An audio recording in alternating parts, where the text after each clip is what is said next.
하나님께서 모세에게 이제 언약의 두 돌판을 주십니다. 이 돌판을 주셨다고 하는 것은 너무나도 큰 은혜고 세상 편하게 살 수 있는 방법을 주신 거거든요. 한번 네 맘대로 살아봐 한다면 굉장히 우리는 부담스러운 인생을 살 수가 있을 거예요. 근데 이렇게 살아 하면 그때부터는 편해지는 겁니다. 여러분 뭘 할 때도 부모가 너 맘대로 한번 해봐 그러면 굉장히 그 숙제가 무겁잖아요. 그런데 이렇게 해라 하고 무슨 그 매뉴얼을 분명히 정해주면 굉장히 이제 편해지듯이 하나님께서는 우리가 살아가는 데에 하나님을 편하게 믿을 수 있는 방법을 이 두 돌판을 통해서 주시는 거예요. 저는 이 말씀을 가만히 생각하면서 이런 생각을 했어요. 하나님이 왜 가죽에다가 안 적고 아니면 종이에다가 안 적고 돌판에 이렇게 새겼을까? 이런 말씀을 이렇게 왜 이렇게 했을까? 가만히 생각해 보니까 이 돌판을 모세도 한번 깨트렸죠? 성질 나가지고 우상 만들어서 섬기니까 화나서 깨트렸잖아요. 이 돌판은 깨질 수 있는 것이다. 그래서 하나님은 이미 아들을 십자가에서 깨트리실 것을 작정하시고 돌판에 그 계명을 새기셨다라는 이런 생각을 하면서 하나님이 만세전에 이미 아들을 십자가에 죽이기로 작정하셨고 그 십자가의 죽으심으로 말미암아 하나님의 사랑을 우리에게 확증하셨고 그 은혜로 말미암아 우리를 구원받게 하셨구나. 이렇게 쭉 짜서 생각을 해보니까 허벌나게 은혜가 되더라고. 여러분 별로야? 은혜가 되는 거야? 그러면 아멘을 그래야지. 가만히 쳐다만 보고 있어. 은혜가 되죠? 예. 그래서 오늘 이 두 돌판은 그리스도의 몸이고 오늘 그 돌판에 하나님께서 손으로 친히 돌판에 새겨서 계명을 주시는 것은 하나님께서 친히 예수 그리스도의 몸을 통하여 우리에게 말씀하시고 계시하시고 우리에게 그 뜻을 밝히셨다. 예수 그리스도의 십자가에 죽으신 그 몸은 하나님께서 우리에게 주신 말씀이고 하나님께서 우리에게 주신 언약이고 하나님께서 우리에게 주신 계명이라는 것을 우리가 다시 한번 인식하고 이 말씀 안으로 들어가면 은혜가 될 줄로 믿습니다. 여호와께서 모세에게 말씀하시기를 너는 산에 올라와 내게로 오라 이렇게 말씀하시면서 장로들과 아론과 훌은 밑에 있게 하고 여호수아만 데리고 올라오라고 하거든요. 여기에도 굉장한 뜻이 있어요. 이제 여호수아는 누구의 후계자가 된다는 것을 이렇게 미리 하나님이 암시하고 있어요. 모세의 후계자가 될 것을 암시하고 있어요. 요즘 여러분 뉴스를 보면 저쪽 나라 사람이 저쪽 사람이 어떤 그 딸내미 들고 다니잖아요. 엄마보다 딸내미가 옆에 쓰지. 예? 그래서 자꾸 이인자라고 이렇게 얘기하고 있잖아요. 여호수아가 모세와 함께 시내산에 올라간 것은 그가 모세의 후계자가 되는 것을 암시하고 있다는 것입니다. 하나님께서 모세에게 여호수아와 함께 올라오라고 말씀하시면서 무슨 말씀을 하시느냐 하면은 내가 그들을 가르치도록 내가 율법과 계명을 친히 기록한 돌판을 내게 주리라 이럽니다. 하나님께서 우리에게 이것을 가르친다고 말씀하시는 것이 아니라 모세가 하나님이 하신 말씀을 가르칠 수 있도록 하나님이 친히 쓰신 돌판을 모세에게 주겠다고 말씀하고 있는 것입니다. 오늘 하나님께서 모세에게 주신 이 돌판은 하나님의 백성들을 가르쳐서 그들이 하나님이 약속하신 약속의 땅에 들어갈 수 있도록 그리고 하나님 신앙을 유지할 수 있도록 가르치라고 말씀하고 있는 것입니다. 바로 이 두 돌판은 어떤 핵심을 갖고 있느냐 하면은 먼저는 하나님을 어떻게 섬겨야 하는지 하나님을 어떻게 믿어야 하는지에 대하여 정확하게 명쾌하게 가르치고 있습니다. 이것을 1계명부터 4계명까지라고 하는데 신륜, 다 같이 신륜, 하나님께 대한 도덕이라고 해서 신륜 이렇게 합니다. 그리고 5계명부터 10계명까지는 사람과 사람 사이에 지켜야 할 윤리, 이제 일륜이라고 합니다. 하나님께서 하나님을 섬기는 방법과 그리고 사람을 사랑하고 사람들과 바른 관계를 가질 수 있는 것을 가르치시면서 조화로운 삶을 살 수 있도록 하십니다. 하나님께만 미쳐 사는 것이 아니라, 그리고 사람만 좋아하며 사는 것이 아니라 하나님을 성실하게 섬기고 그리고 사람들을 성의껏 사랑할 수 있도록 하나님이 이 계명을 우리에게 주셔서 우리로 하여금 이 세상을 조화롭고 균형 있게 살면서 하나님의 영광을 드러내는 빛과 소금이 되게 하신다는 것을 우리가 알아야 할 줄로 믿습니다. 그러면 가르친다라고 하는 이 말은 히브리 말로 리마드라고 하는 말인데, 이 말은 뾰족한 것으로 찌른다 이 말입니다.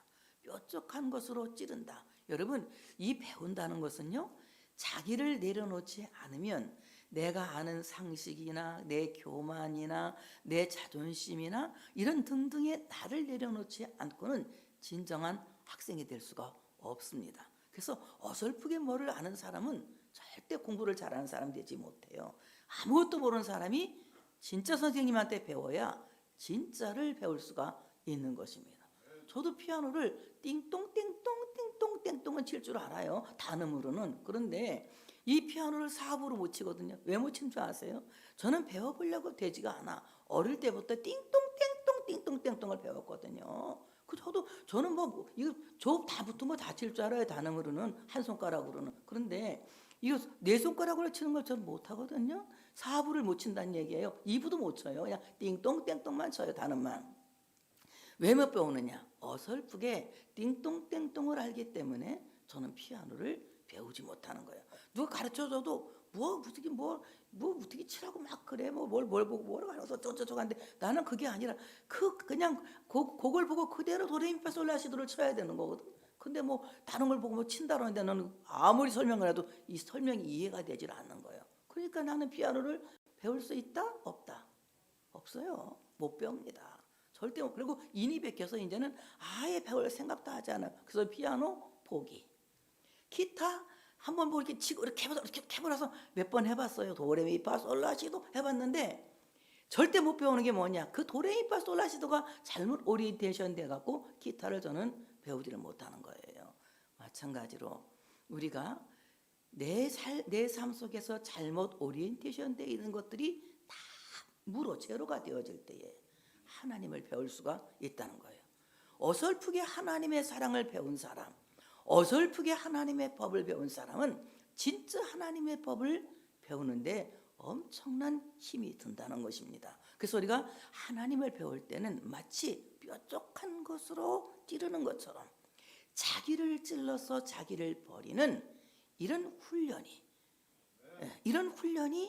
꼭 있어야 된다는 것을 우리가 알아야 할 줄로 믿습니다. 그래서 선생님한테 배울 때는 제가 뭘 압니까? 저는 아무것도 모릅니다. 가르쳐 주세요. 그래야 되는 거예요. 마찬가지로 성경 앞에서는 제가 뭘 할 수 있습니까? 하나님이 다 아시고 하나님이 제게 가르쳐 주셔야 됩니다. 이러고 들을 때에 하나님의 말씀이 매일매일 새로운 거예요. 여러분 성경 많이 읽었으니까 나 이거 다 알아요, 이러고 들어보세요. 절대로 하나님의 말씀은 매번 여러분을 찌르는 뾰족한 가르침이 될 수가 없다는 거예요. 하나님의 말씀을 배울 때마다 나의 모든 것들을 다 내려놓고 그 가르침이 마치 뾰족한 깔로 나를 찌르는 것처럼 내 마음을 찌르고 내 양심을 찌르고 내 생각을 찌르는 참된 가르침이 되어져야 된다고 하는 사실을 믿으시기를 축복합니다. 근데 리마드, 이 찌르는 뾰족한 이 도구는 어때 또 리마드라는 말을 쓰느냐면요, 목자가 양을 인도할 때 쓰는 지팡이를 이제 리마드라고 합니다. 왜냐하면은 이 목자가 양을 지도할 때에 지팡이를 갖고 하거든요. 지팡이를 갖고. 이 양들이 부지런할까요? 게으를까요? 예? 게을러요. 여러분도 내가 설교 안 하면 엄청 게을러요. 계속 내가 게을러서 설교하면서 막 찔르잖아요, 여러분을. 그러니까 여러분이 이러면 안 되지 이러고 교회 나오는 거잖아요. 여러분 기분 내가 다 맞춰줘. 그래요, 바쁘면 오지 마세요, 힘들면 11조 하지 마세요. 아마 11조 한 명도 안 할걸요. 근데 계속 나는 여러분을 바른 길로 지도하기 위해서 어떻게 해요? 지팡이를 들고 여러분을 지도하고 있는 거예요. 그래서 이 목자의 지팡이라고 하는 것은 양을 인도하는데 여러 용도로 쓰임을 받습니다. 어떻게 쓰임받느냐? 졸고 있는 양을 쿡쿡 찌르는 거예요. 뭘로? 지팡이로. 그러니까 여러분이 그냥 세상에 빠져가지고 졸고 있다가 주일날 교회 오니까 목사님이 말씀으로 어떻게? 쿡쿡 찌르잖아. 이게 바로 리마드야. 지금 여러분을 쿡쿡 찌르는 거야. 그러니까 어떻게? 찔르니까 감각이 있으니까 눈 뜰 거 아니야. 그러니까 여러분 아직 안 죽었으니까 찔리면 눈을 뜨게 돼 있는 거예요. 죽은 양은 찔러도 소용없어. 아무리 찔러도 눈 안 떠. 근데 살아있는 양은 반드시 눈을 뜨게 돼 있거든요. 우리 성민이가 요새는 이제 아주 신선도로이거든. 밖에서 살으니까. 근데 어느 날은 얘가 죽은 줄 알았어. 하도 소리가 없길래 요새 짖지도 않아요. 그래서 나가봤는데 가만히 마당에, 그 추운 날 마당에 이렇게 딱 엎드려서 아침에 잠을 자고 있는 거야. 방에 집에서 안 자고. 나는 너무 걱정이 되잖아. 얘 추운데 이게 어떻게 된 건가 싶어갖고 놀래가지고 성민아 막 쫓아갔더니 뻘떡 일어나. 막대기로 찌르지도 않았는데 내 목소리가 찌르는 거였어. 성민아 너 죽었어 성민아 했더니 뻘떡 일어나서 막 꼬리를 흔드는 거야. 아이고 세상에, 성민이도 부르니까 찌르니까 뻘떡 일어나던데. 여러분 예수 믿는 우리가 하나님 말씀을 찌르는데 끔찍도 안 하면 그건 사람도 아니지. 그러니까 하나님의 말씀이 여러분을 쿡쿡 찌르는 거예요. 그리고 이 라마드라고 하는 지팡이는요, 찌르는 데만 쓰는 것이 아니라 이 라마드라고 하는 지팡이는 막 어루만져 주는 데도 쓰이는 거야. 그러니까 막 지쳐 있을 때 지팡이 끝으로 이렇게 슬슬 이렇게 좀 문질러주면 양은 기분이 너무 좋은 거야. 막 그냥 고개를 흔들고, 우리 성민이가 내가 목을 탁 만져주면 기분 좋아서 탁 대고 있는 것처럼 기분 좋게 이렇게 있는 거예요. 여러분 하나님의 말씀은 여러분을 쿡쿡 찌르기만 하는 것이 아니라 여러분을 어루만져서 위로해 주기도 하는 거예요. 그래서 목자가 이 리마드라고 하는 지팡이를 들고 여러분들을 쿡쿡 찌르고 또한 어루만져서 여러분을 깨우고, 그리고 그것을 방향을 제시할 때 사용하는 거예요. 야 위로 가야 돼 하면 지팡이 끝이 쫙 저 위로 가르쳐주거든.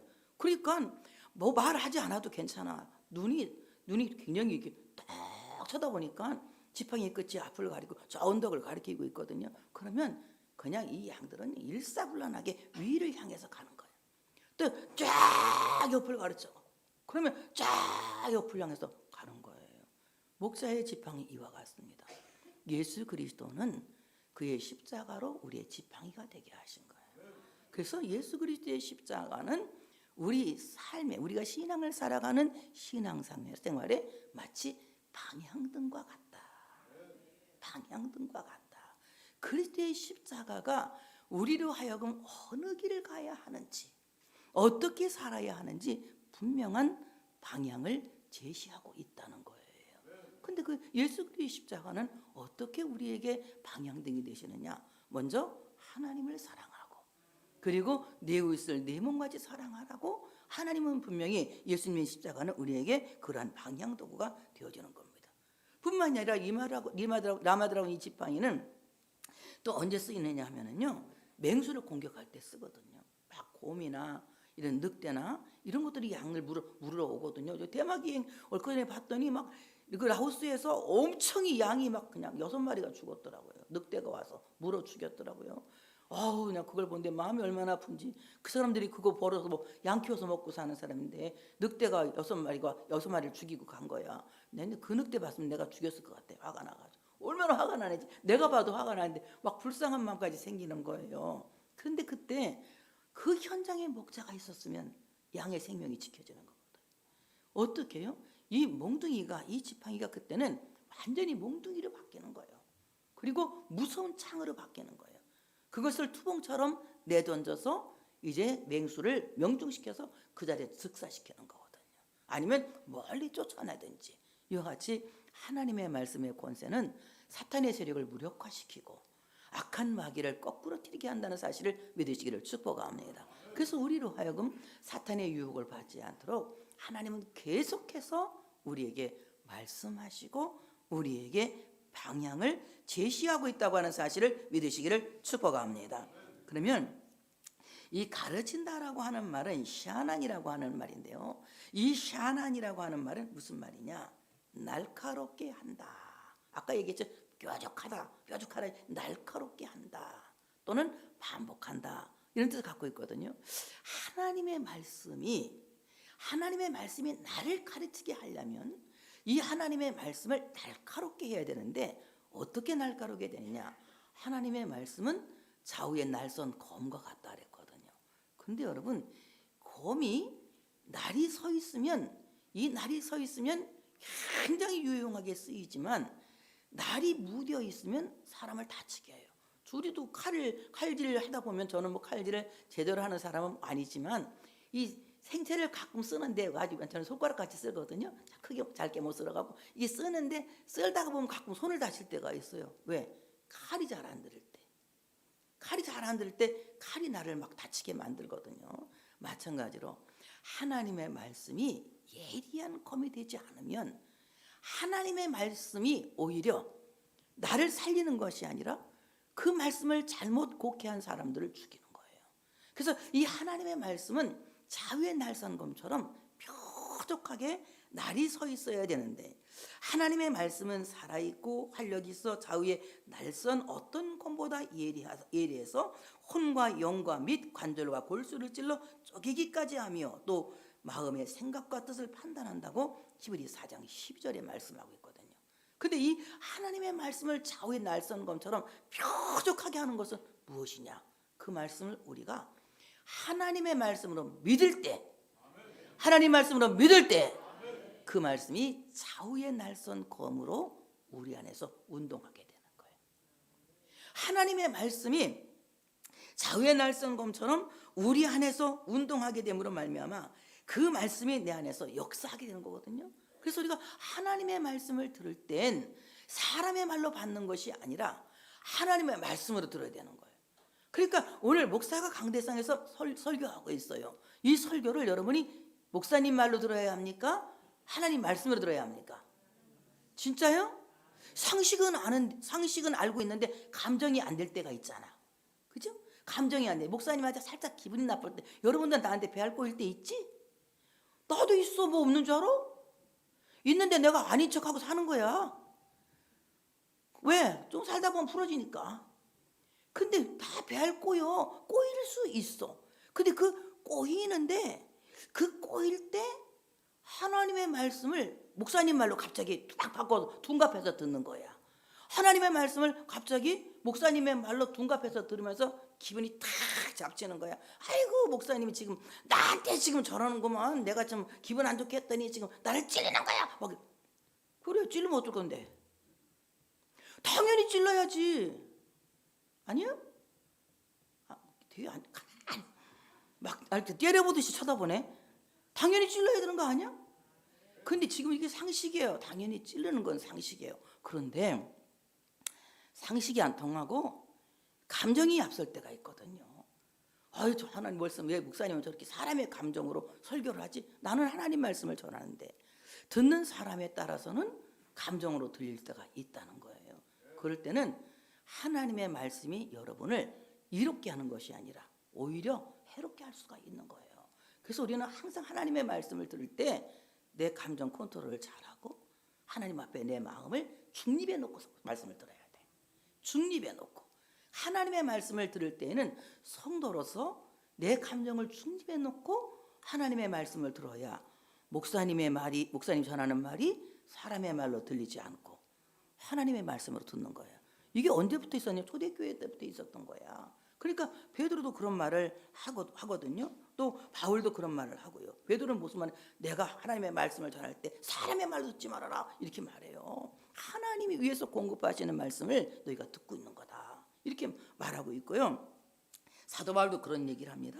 이러므로 우리가 하나님께 끊임없이 감사함은 너희가 우리에게 들은 바 하나님의 말씀을 받을 때에 사람의 말로 받지 아니하고 하나님의 말씀으로 받음이니 진실로 그러하도다. 이 말씀이 또한 너희 믿는 자 가운데에서 역사하느니라. 데살로니가 교회에게 말씀한 것이거든요. 그러니까 하나님의 말씀을 들을 때 사람의 말로 받지 않기 위해서는 내 감정을 항상 어디에 넣어야 된다? 중립에 둬야 된다. N에 놔야 돼. N에. 중립에 둬야 된다는 거야. 그래서 하나님의 말씀을 성도로서 들어야지. 사람으로서 사람 대 사람으로서 목사도 사람이고 사람 맞잖아 나도. 목사도 사람이고 여러분도 사람인데 사람과 사람들끼리 한번 우리가 도덕적으로 듣자 이렇게 되면 하나님의 말씀은 절대 말씀이 여러분 속에서 살아 역사할 수가 없는 거예요. 우리는 항상 성도로서 내 감정을 중립해 놓고 하나님의 말씀을 잘 들으면서 그 말씀이 나를 살려낼 수 있도록 그 말씀 안으로 우리가 들어가서 그 안에서 정확하게 자기를 진단해야 되는 거예요. 내가 지금 옳은 생각을 하고 있는지 바른 판단을 하고 있는지 자기를 진단하고 그때 하나님 앞에서 자기 자신을 바르게 세워갈 수 있는 자기 건설에 충실한 우리가 되어져야 된다고 하는 사실을 믿으시기를 축복합니다. 그래서 우리가 하나님의 말씀이 예리한 칼이 될 수 있도록 하나님의 말씀을 하나님의 말씀으로 들어야 된다. 다 같이 성경이 하나님의 말씀 되게 하라. 네, 성경이 하나님의 말씀 되게 해야 된다는 거예요. 그래서 하나님이 신앙에 대한 가르침 그리고 생활 신앙에 대한 가르침을 하나님께서 우리에게 주시라고 두 돌판을 주시는데요. 율법은 준수하고 지키는 거예요. 율법은 준수하고 지켜요. 율법에 금령 하나라도 안 지키면 율법은 모두 안 지킨 것으로 되는 거예요. 그러니까 10계명 중에 한 가지만 안 지켜도 모두가 무효고 율법 300가지 이상의 율법 중에서 한 금령 하나도 안 지키면 그것은 모든 것이 무효가 되는 거예요. 그러니까 우리가 율법을 지켜서 구원받을 수 있습니까? 없습니까? 아무도 없어요. 그러니까 바울이 그런 얘기를 한 거예요. 우리가 모두가 죄를 지었으면 하나님의 영광에 이를 자가 없다고 이렇게 말한 거예요. 하나님 말씀 율법을 지켜서 구원받을 사람이 아무도 없어요. 그래서 이제 우리 예수님은 십자가를 지고 죽으심으로 말미암아 율법을 완성하는 거예요. 그래서 율법의 마침표를 찍으신 겁니다. 그래서 그 율법의 마침표로 나온 것이 무엇이냐? 다 같이 복음. 예수 그리스도의 복음이에요. 율법은 준수하고 지켜야만이 구원을 받지만 복음은 믿고 순종할 때에 구원을 받는 거예요. 믿고 순종할 때. 그래서 예수 그리스도의 복음은 믿는 거예요. 믿습니다. 아들을 내어주신 하나님의 사랑을 믿습니다. 나를 위해서 대속죄를 내신 예수님을 믿습니다. 나의 죄를 써주신 그리스도의 보혈을 믿습니다. 십자가에 부활하신 예수님을 믿습니다. 승천하신 예수님을 믿습니다. 다시 오실 예수님을 믿습니다. 예수를 믿는 거예요. 복음은 믿는 거예요. 그리고 그 믿음이 죽을 때까지 변질되지 않도록 우리는 그 믿음에 순종하는 자가 되어져야 되는 거예요. 이럴 때 그 복음을 통하여서 우리는 완벽한 하나님의 사랑을 통하여 구원받게 된다고 하는 사실을 믿으시기를 축복합니다. 이와 같이 두 돌판을 받으러 산으로 올라갈 때에 여호와의 영광이 시내 산에 임재하는데요. 얼마나 그 여호와의 영광이 어떤 방법이 임재하냐면 구름과 불로 임재하거든요. 오늘 이 구름이 빽빽하게 이 시내 산을 꽉 둘러싼 거예요. 여러분 그냥 백두산에 올라가 봤더니 백두산에 구름이 딱 둘러쌌는데 와 무서워서 못 볼 정도로 빽빽한 구름이 막 무섭더라고. 막 가위가 눌릴 정도더라고요. 근데 이거는 그 백두산의 구름만 봐도 가위가 눌리는데 지금 시내산의 구름은 하나님의 역사로 말미암아 이루어진 거기 때문에 이건 그 장엄함은 이루 말할 수가 없는 겁니다. 그런데 오늘 이 구름이라고 하는 말은 아난이라고 하는 말인데 덮는다 이 말입니다. 덮는다. 그래서 하나님께서 이스라엘 백성들을 이 광야에서 가나안 땅에 들어갈 때까지 무슨 기둥으로 인도하세요? 구름 기둥으로 인도하시잖아요. 아난 구름 기둥으로 인도하시는데 덮는다. 무서운 떼약볕을 덮어서 그들로 하여금 일사병에 걸리지 않도록 떼약볕에 타서 말라서 죽지 않도록 그들의 생명을 유지하고 지키시기 위하여 하나님께서 그 구름으로 그 땅을 덮으신 거거든요.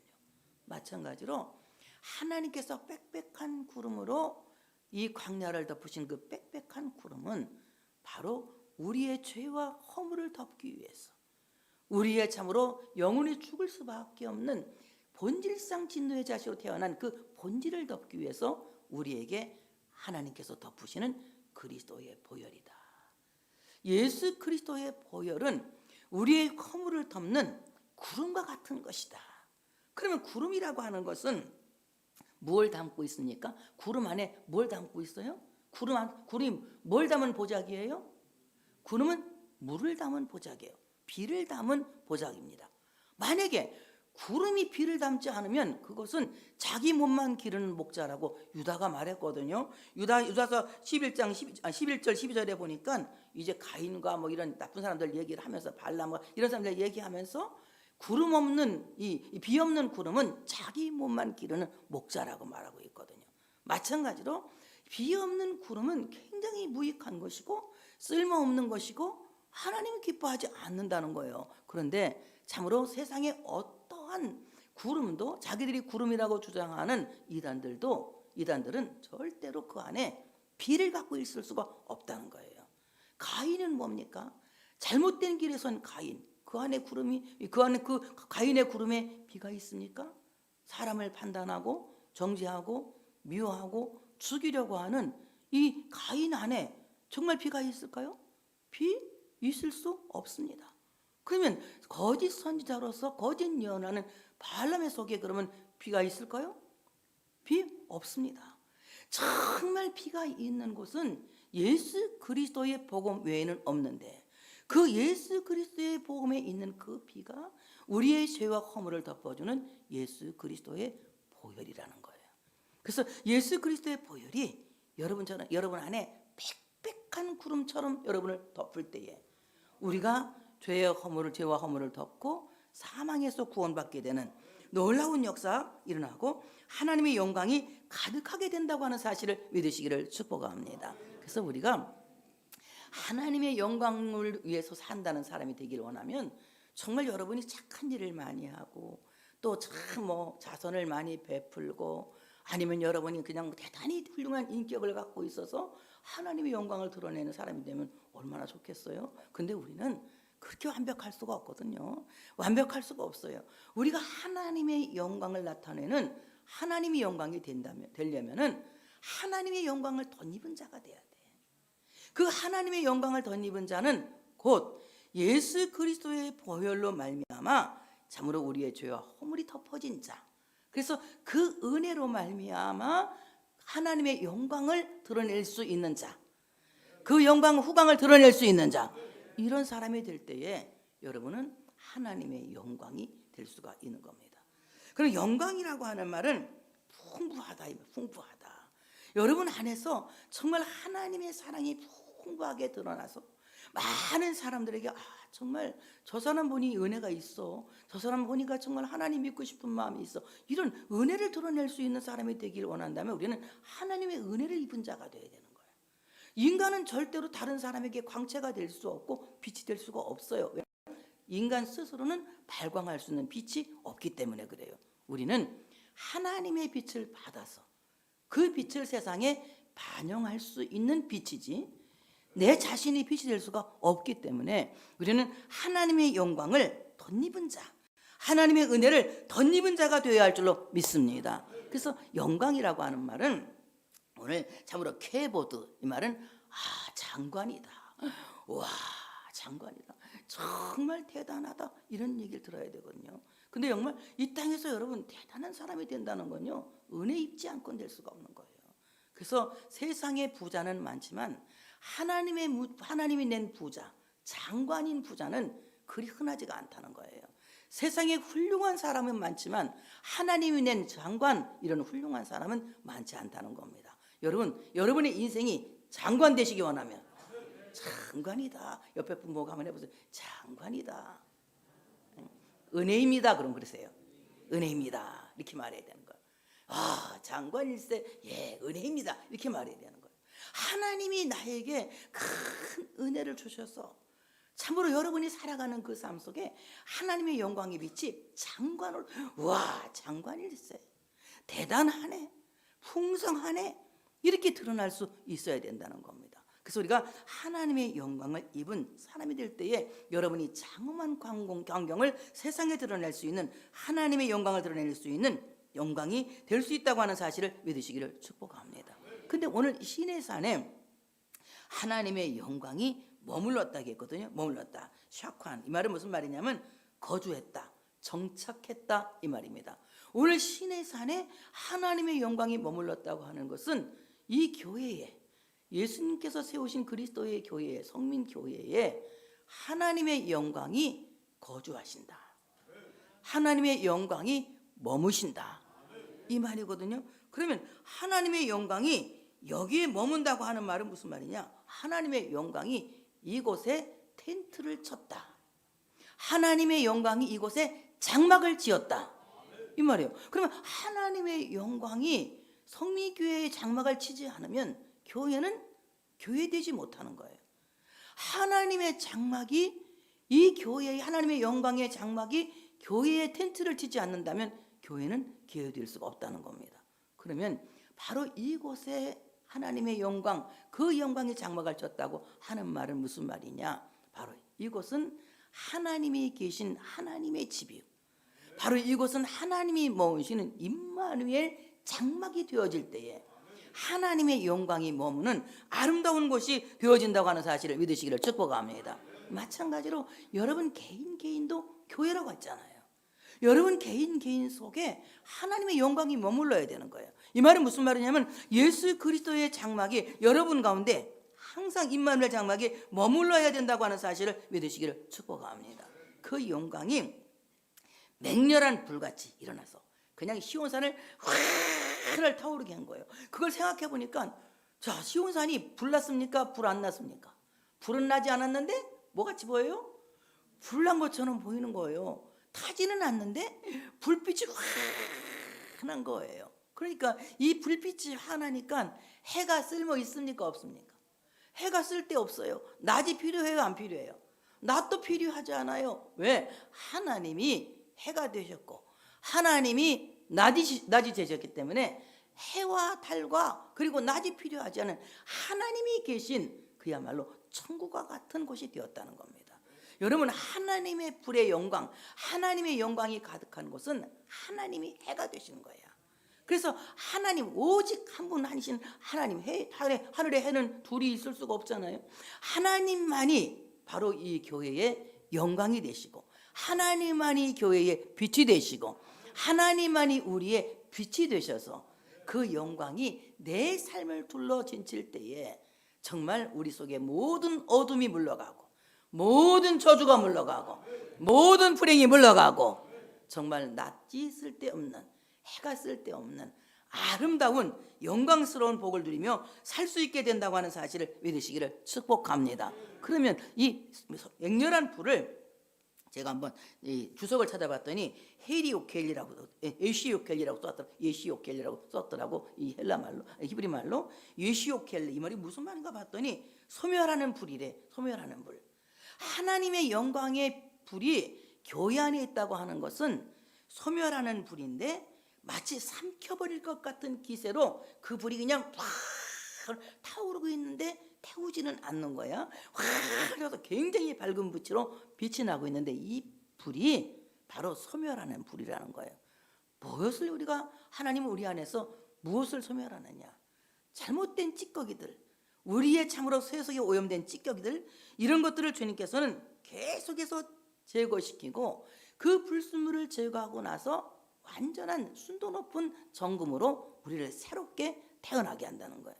그래서 하나님의 영광론은 항상 우리를 연단하고 재련해서 거기에서 참으로 하나님이 우리를 정금같이 나오게 하심으로 말미암아 하나님이 귀하게 쓰시는 귀한 역사를 일으킨다고 하는 것입니다. 그래서 우리가 불같은 시험 많으나 겁내지 맙시다. 찬송 부르잖아. 불같은 시험 많으나 겁내지 맙시다.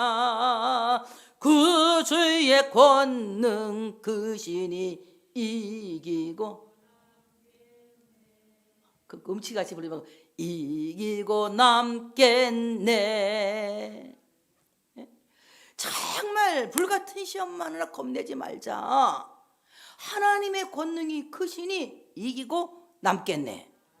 이와 같이 하나님이 우리를 불같은 시험을 줘서 때로는 정말 혹독하리만큼 나에게 고통이 오고 고난이 오고 역경이 온다 할지라도 그때 우리는 내 눈으로, 내 관점으로 이 사건을 바라보는 것이 아니라 하나님의 섭리의 관점으로 이 사건을 바라보면서, 아, 하나님이 나한테 이와 같이 아합을 붙이신 데는 이유가 있는 거야.